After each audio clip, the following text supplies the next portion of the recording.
Hi, everybody. This is Erica from In the Company of Cards. Welcome if you're new. Welcome back if you've been here for a while. Um, I just wanted to remind those of you who are saying, what are those cards? And, never saw those before. And what are those pictures on the wall? And what do you do? What are you reading? So I read Lenormand or Lenormand or Lenormand. However you pronounce it is fine. It's a 36 card European system that helps us look at our world and our lives and um, draw some conclusions about where we are and where we're going in the future. I'm the author also of the book called The Language of Lenormand, which you can also find um, in French. It's the French version. Découvrez le langage secret du Lenormand. So the channel is essentially sort of, hold on, I'm just putting this back. Sorry. I had two goals for the channel. Um, One is to do these predictive readings that I do about what's going on in our nation and our world, to talk about race, to talk about politics, to talk about culture and society. And then the other intention, when I first started this channel a year ago, was to show you the system of Lenormand and hopefully get some of you interested in trying it out for yourselves because I think it's a really friendly, accessible tool. And why should you all not have access to your higher self's knowledge by consulting tools such as Lenormand or Lenormand, as I usually tend to call it?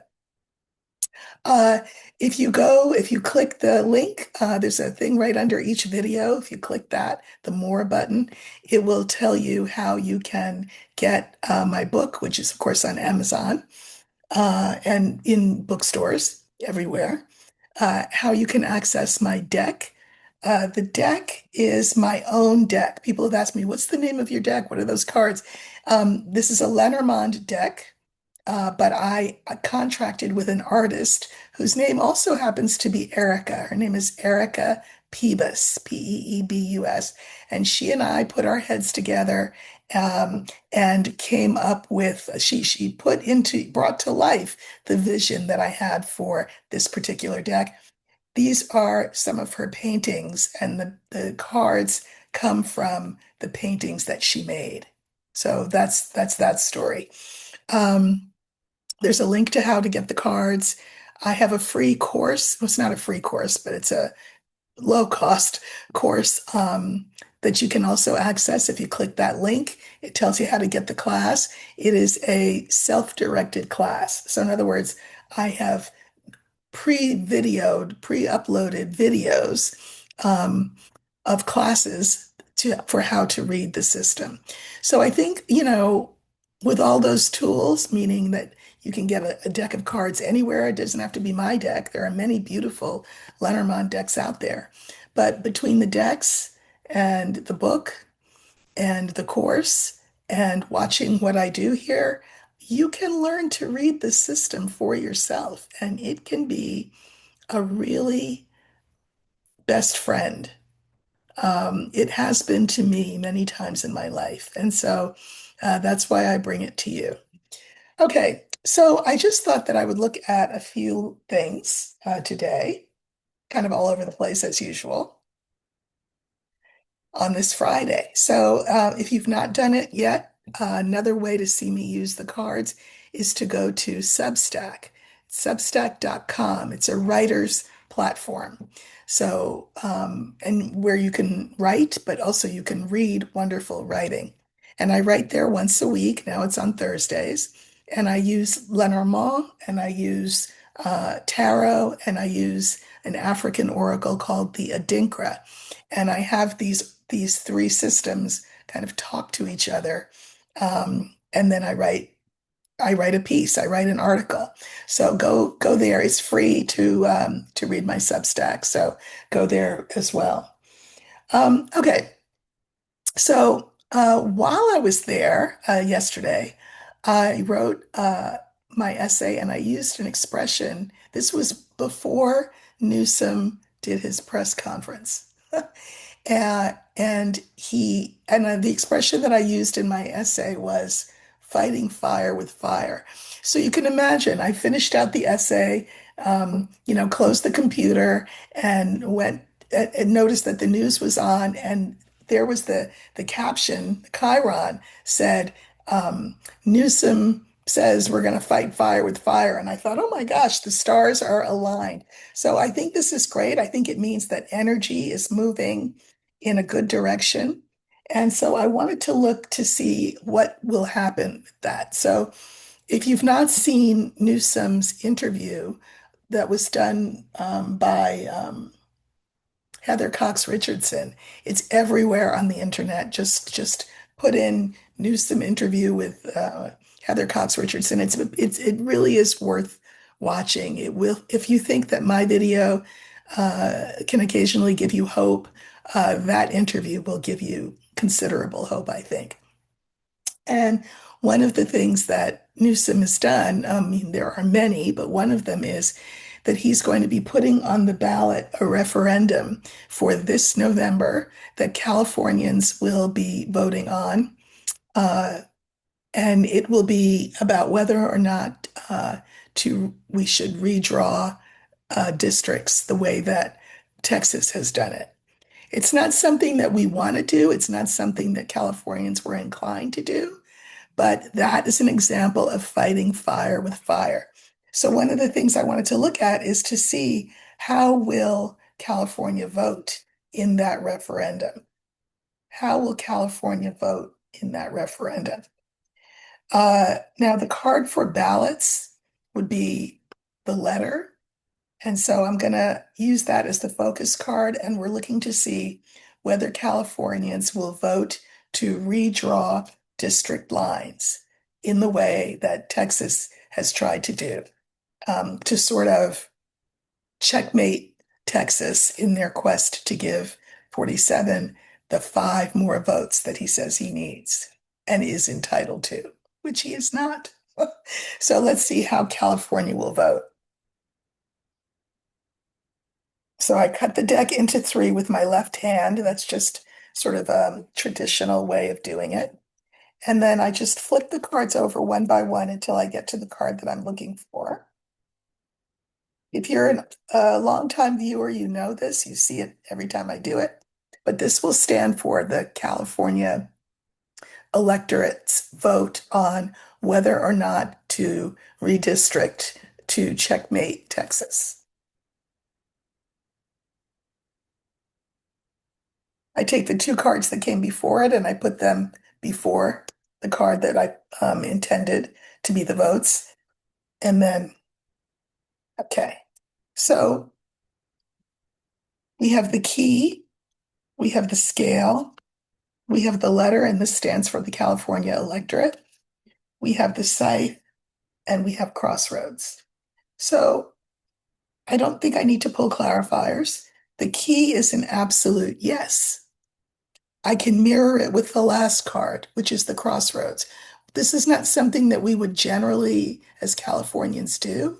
But again, it's an example of going a different way, taking an alternate route, fighting fire with fire. The second card is the card that I actually added to the system. This is not part of the traditional Lenormand system, but I wanted a card. What I asked Erica, the artist, Erica Pebas, to do was to create for me an evenly balanced scale. But I asked her to put a pile of heavy coins on one side and some light daisies on the other because and to keep it even. Now we know that according to physics, this would be an impossibility, but according to the laws of metaphysics, of course it's possible. Sometimes we make choices from this place, practical reasons. We have to eat, we have to keep a roof over our head, we need money in our pockets. But sometimes we make choices from the heart and from the soul. And the scale is never fully still. It's always sort of teetering back and forth. But here is an indication, and I can mirror it with the fourth card, which is the scythe. This is the card for a decision. Californians will decide that for the sake of fairness and justice, that it is the right move, yes, to do this redistricting because we have to fight fire with fire, counter what Texas has done or is trying to do, Governor Abbott. Now, we also know that Newsom has said if in the end Governor Abbott says, okay, yeah, we're not going to do that, then we would stand down. We wouldn't do it either. This is only a countermeasure, a fighting fire with fire measure. So you're hearing it from me first. Californians will vote to redistrict, and this will essentially hamstring Texas, make null and void their attempt to steal the election in 2026. Okay. Will other states, blue states, also uh, pick up this mantle and redistrict, assuming that Texas goes ahead with it? So when I say other states, we're talking about states like Massachusetts. We're talking about states like New York. Um, States that have that can make a difference. Okay, will other states vote to do this? And I'm going to use again. Um, no, I'm going to, you know what? I'll let Spirit tell us about the other states. Let Spirit pick all the cards. Will other states follow the lead of California? Should Texas play this particular hand, so to speak? Will other states follow suit?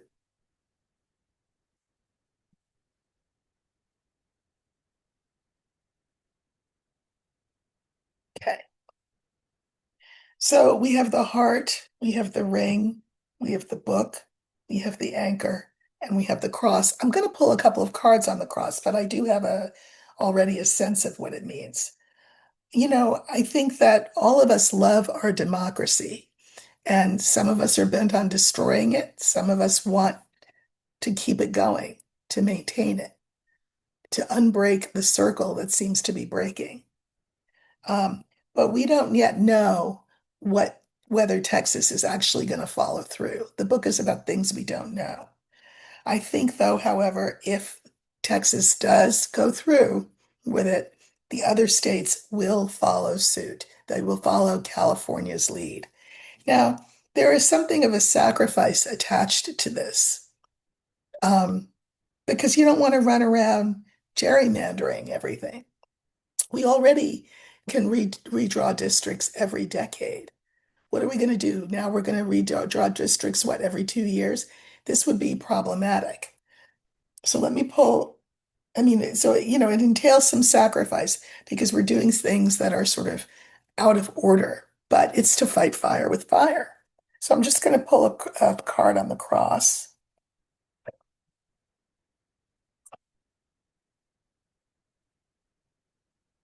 Yeah, I mean, this is it requires some sacrifice, but it is a non-violent, I'm going to say, way to to send a message as a group that's a good one. I mean, bouquet is good. We we can mirror this bouquet card with this heart card. So in other words, it's making this sacrifice to do this sort of off year redrawing of districts. It's a sacrifice and it's not commonly done. But there will be other states that will follow suit so as to counter the effect of big bad Texas. So this is great news. Um, I am delighted that finally the Republicans have some leaders like Pritzker and Hochul and my governor Newsom who are willing to stick their necks out and make big, big power moves. So that's great. Okay.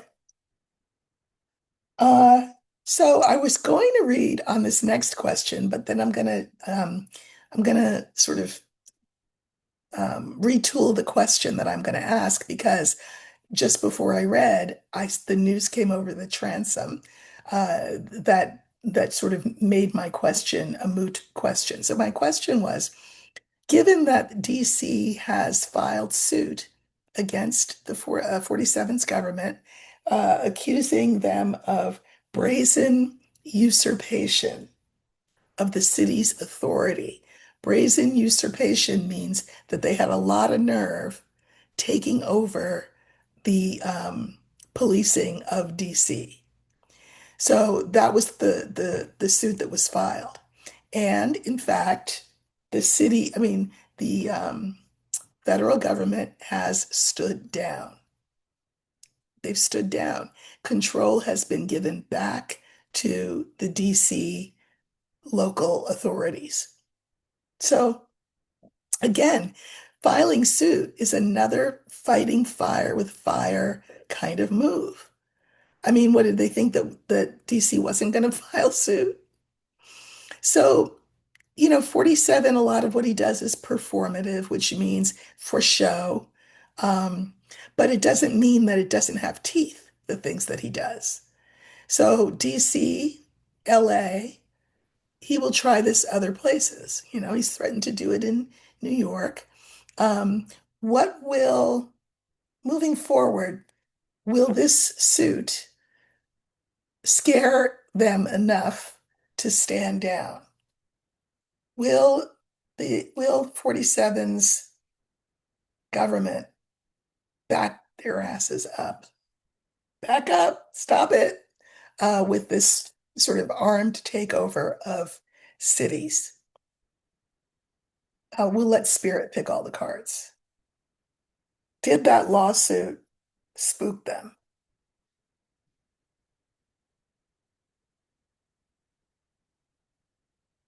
You saw Pam Bondi appointed some guy that was supposed to take over. Well, that didn't, that fell through the cracks. That's not happening. So what effect will this have moving forward?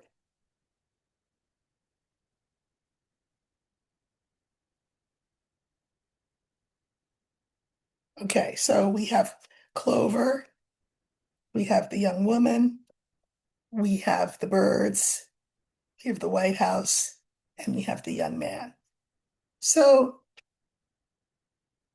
I think that the real trick is to, you know, file these lawsuits quick, fast, and in a hurry. I can mirror it with this young man. I like this. I mean, oh, you're going to take over our city. Well, we're going to take you to court, and it did not work out for the administration. So this is a good thing, and it will be instructive to other cities in other states.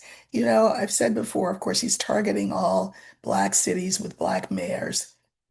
And we know why, because he hates us. But anyway, uh,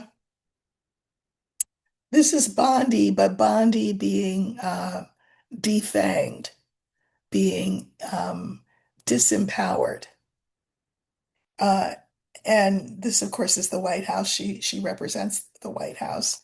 But this is about power of the people to organize, to march, to sue, to object in every moment. We can't just sit around, as as Obama said today in a speech or comments that he made, democracy doesn't tend itself. It needs to be taken care of. It needs to be championed. And so I think that we are starting to see a shift in the energy in terms of the response to 47's moves. And this is not good for him. So good. Okay. Um,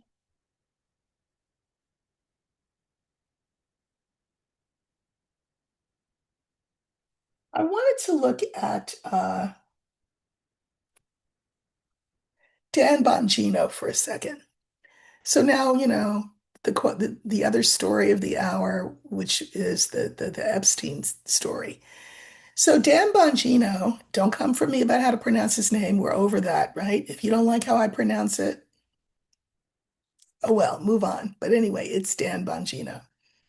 Dan Bongino has proved to be quite the thorn in the administration's side. Remember that he is the deputy head of the FBI under Kash Patel.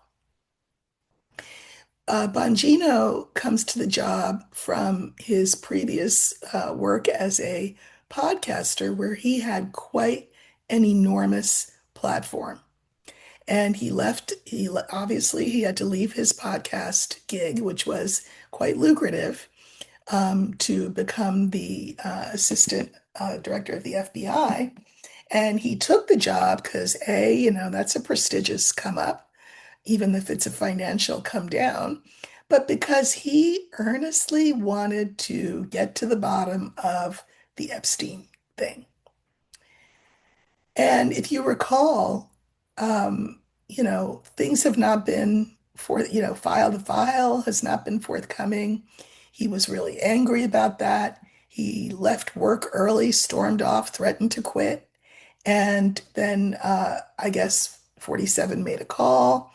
They had a conversation. He's back on the job, but he's very quiet. What I want to know is because he's a zealot. I mean, he's not he's all about these Epstein files. Again, he was convinced that there was some Democratic cabal in the basement of the pizzeria and that Hillary Clinton was involved. I mean, he was big on that. He really believed it. And he really is confused, or not confused, angry that the files have not been released. He's as angry as the rest of us that the files have not been released. But he, of course, has his own reasons for being angry. I'm curious as to whether, they've got him back on side because he didn't quit his job. He's still going to work, but he's been very quiet. I want to know whether he really is back on side or whether he represents a danger to 47 in regard to this whole Epstein thing. Because, now he's an insider, right? He's seen everything there is to see. And he's like, well, how come we're not releasing it all? Like, well, we know why we're not releasing it. They're not releasing it all because it's damaging to 47 in the eyes of his base.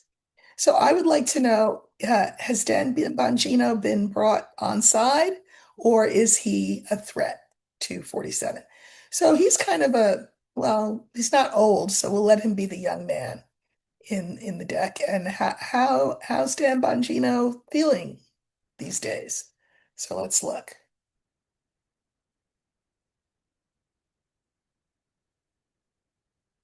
Okay, we're looking for the young man, and that's Dan Bongino. Is he good with everybody now in the administration, or is he a danger to this administration? So that's Dan Bongino.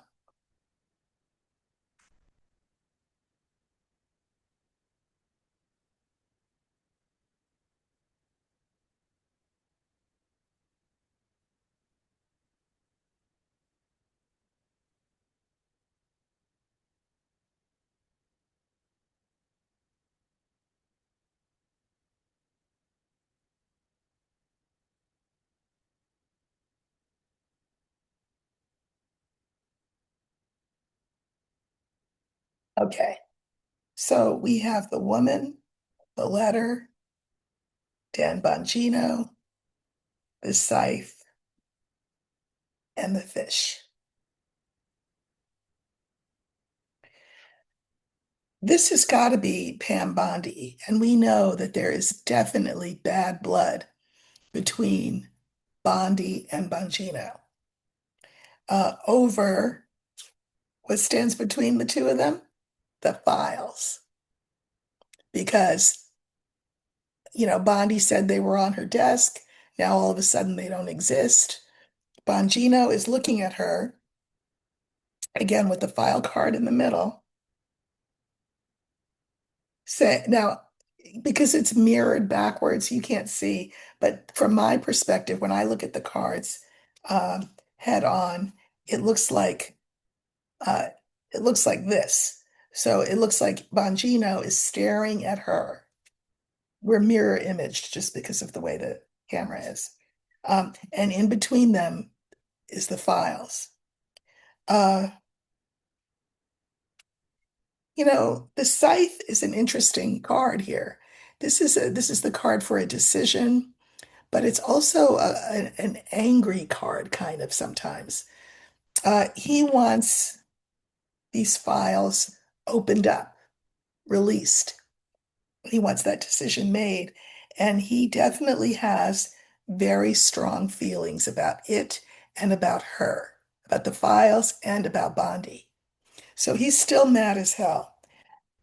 I drew clarifiers on Bongino, and I got the whip, the mountain, and the book. So even though we're not hearing much of anything from him these days, he's still mad as a wet hen. He is still hostile and argumentative with Bondi and company. Um, I think that he has been forestalled from doing anything, but I also think that he's something of a wild card. They don't know what he's going to do because he could blow at any minute. He could say, I'm out of here. I'm going back to my podcast. And oh, by the way, I know stuff. And I can't wait to get on that podcast because I'm going to tell everybody what I know. This is what they're worried about with him. So I don't think he's been brought on side. He may be acting like he's a team player, but he's really not. He's really angry. He's staked his entire claim to fame on the existence and the uncovering of the Epstein files. So you can imagine how he's feeling like, wait, all of a sudden that just goes away? What are you talking about? He's a wild card. We have the scythe, and the clarifiers are the dog, crossroads, and the garden. I think that for now, he's made the decision to nod and smile. You know what they say? Keep your friends close and your enemies closer. Bondi's an enemy of his, but he's going to act like he's a team player. Meanwhile, I think he's planning to go sideways and go public with what he knows. If these things are not released, if the administration keeps stalling, I think he will go rogue. He really has feelings about this. The clarifiers for this are the birds, clover, and I'll save the last card um, to show you in a minute. So this is Bongino's feelings. He is really in his feelings about these files. Doesn't understand why they're not being released. Or, more to the point, does understand why they're not being released and feels betrayed because all along, 47 was at the head of the list, so to speak. And that the person that thought Bongino thought was the good guy has turned out to be the bad guy. So he has a lot of feelings about this. I think he's talking to a lot of people. We're not hearing it. He's not doing it in a public way, but I do think he's talking to his people, his circle, for sure. Um, and I think he'll do something surprising that will be harmful, at the very least, to Bondi, because I can mirror the snake card with Bondi. So she needs to watch out for a Bongino. Uh, I think he poses a threat to her reputation, her job security. Um, he can't get at 47, but he can get at 47's deputy, which is to say, Bondi. And I think he's got it out for her.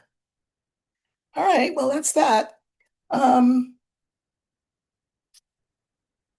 let's see. So I heard a rumor that, well, we know that um, Israel, genocidal Israel, has the intention of, you know, paving Gaza and turning it into a beachfront paradise. And we know that the Gazan people, those who've not been murdered through violence or through starvation, um, according to Israel, will need to be moved, displaced, moved out of the area because, as Israel has said, they don't want to rule Gaza, right? Because they don't want Gazans there. What they want to do is like, at Netanyahu anyway, is to be CEO of this beachfront property. That's what he wants. So there won't be anybody to rule over because they'll all be gone. And I heard that the plan is to move them to South Sudan, an incredibly poor country in Africa, which has nothing to do with Gaza, um, which is war-torn itself, which is poverty-stricken and therefore probably open to doing what they've done in some of the South American countries, which is to take people in for a price. So is the plan really to uh, displace whatever Gazans remain into South Sudan? And I think that is the plan. So I'm going to ask, as if I can't figure it out, but let's ask the cards. You're not here for my opinion. Why? Why have they chosen South Sudan to be the new home of whichever Gazans managed to survive the Holocaust? Okay. Why? Why South Sudan? I'm going to let Spirit pick all the cards.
Okay, so we have the book, we have clouds, the moon, the rider, and the garden.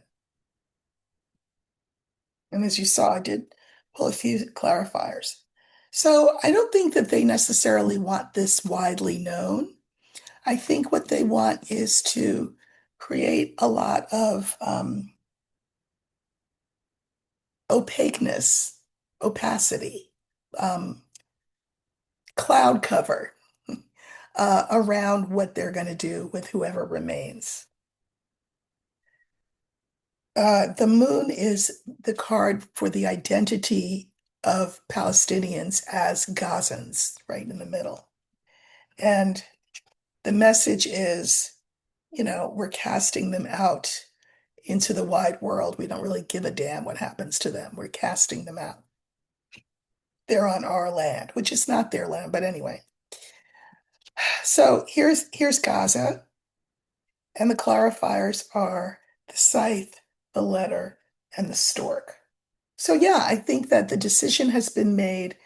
That's the card for decision, but also this is a cutting instrument, right? It's to sort of, if you move them to South Sudan, now they have no homeland. Kind of, well, like taking Africans from Africa and bringing them here and separating them from everything that they know just because, you want to. That is the plan because it'll make it easier for the Israelis to create their paradise, their beachfront paradise.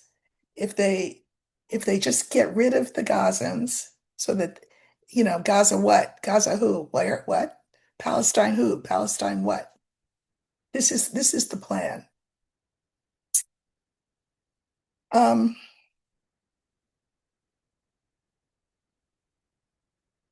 Now, the message that they also want to give the Israelis is that no, this is fair. They can go there and they'll be fine. And, it's sunny. Um, they're trying to seem way more benign than they are, because this is not a benign move. Now, we have the garden, and the clarifiers are the mountain, the bouquet, and the child. Remember that the prize in the end, the prize, that's the bouquet, is putting up this whole beachfront property, sort of bulldozing Gaza, which they kind of already have done, and putting something new up. That's what they want to do. But the world is aware of this, and they will be thwarted. Now, maybe the thwarting would be that nobody goes to their beachfront property, except maybe, I don't know, the Russians, you know? I mean, this is an impediment to that. But they just, I think it's just as though it feels like they think that the Gazans are kind of detritus that needs to be swept up out of the way of this beautiful, big, beautiful beachfront bonanza of a property that they want to create. So, yeah, I do think that they want to destroy Gaza the way slaveholders wanted to destroy us by taking from us our language, our families, our food, our traditions, our religion, um, just kind of erasing us. I think that's what Israel wants to do um, to Gaza, which of course is what Hitler wanted to do to them. So nice that they learned that lesson, right? Mm. Let's see if there's anything else that I wanted to look at. Oh, yeah, just a couple of things. One is now, okay, Tom Cruise. I am not a Tom Cruise fan. I think Scientology is a weird, destructive cult. That's just my opinion. But Tom Cruise did something which I think he needs to be big upped for, which is that 47 is taking over the Kennedy Center, now supposedly going to be called the Trump Kennedy Center for the Performing Arts, whatever. And so he wants to give out awards, as the Kennedy Center does, and he wanted to give an award to Tom Cruise. And Tom Cruise apparently was all about getting the award because, you can imagine Tom Cruise enjoys getting awards and stars and, well, whatever, and the Hollywood Walk of Fame. But Tom Cruise said, yeah, pass me with that. Now, why? Because apparently he found out that in order to actually receive the award, he would have to go to the event and at the awards ceremony and receive the award from 47's own hand. Like, here you go.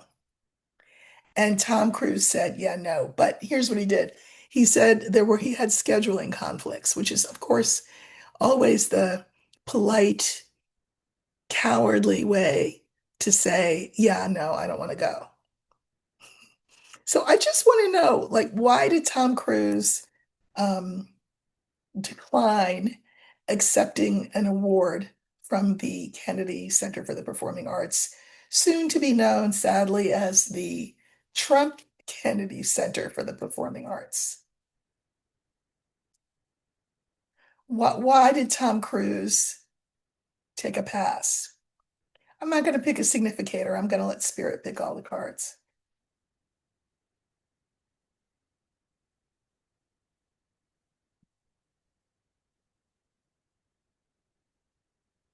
Okay. Why did Tom Cruise decline the award?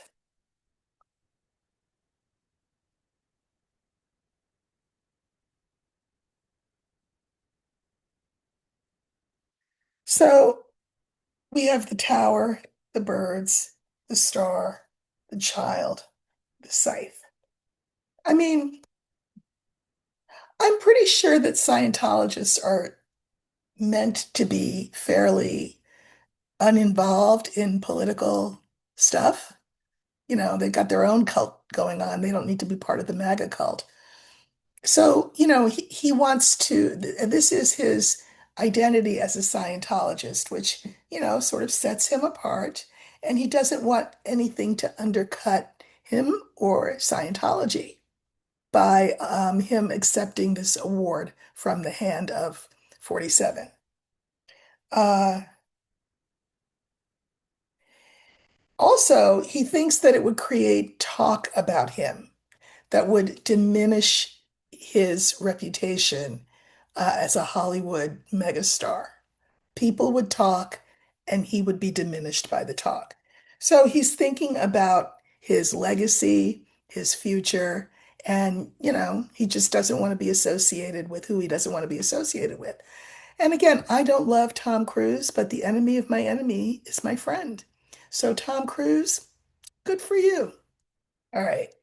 I will leave it at that. I may or may not be on this weekend. I don't have a guest, but if things are hopping, which they're always hopping, I will come on probably one or the other of the weekend days. And certainly you'll see me again on Monday also. So take care, have a good weekend, stay cool, and thank you so much for all your kind words of support for the channel. Thank you for all the likes, shares, subscribes. I really appreciate it. It means a lot. Take care.